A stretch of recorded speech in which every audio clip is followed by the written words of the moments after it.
One of Vancouver Island's greatest success stories is back home tonight. Simon Keith grew up in Victoria and went on to an impressive pro soccer career. But that's not the half of it. Keith's heart failed when he was 20 and he was given only weeks to live. That was in 1986. He is one of the longest living heart transplant recipients ever. And now he's sharing his remarkable story. You know, this is home, right? Overlooking the Fairfield neighborhood he grew up in, Simon Keith recalls his younger self, the scrappy runt of the Keith litter who loved to compete. I was just a jock. I was just playing all sports and gravitated towards soccer.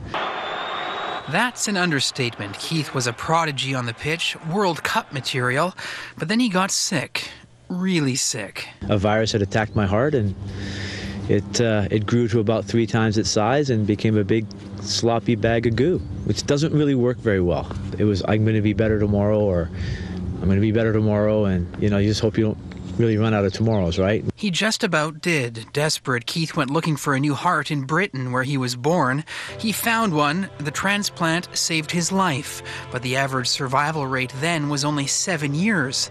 Keith had no intention of sitting around waiting to die, and after a conversation with his doctor, he knew what he had to do. And he said, well, Simon, with the right mindset, the goal of organ transplantation is to resume the life that you led before.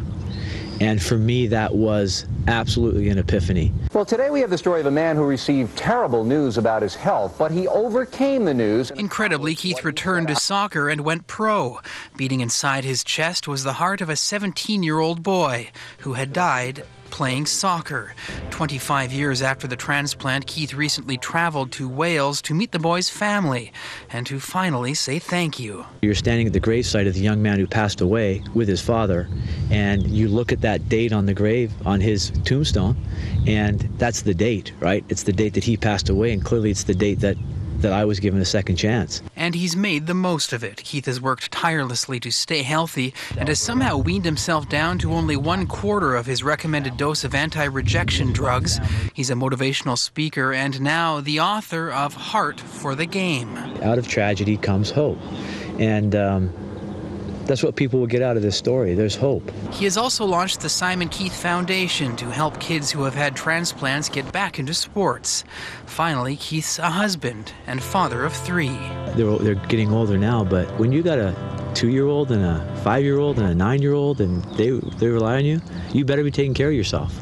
So, I don't know, you gotta live. That's what Simon Keith does best.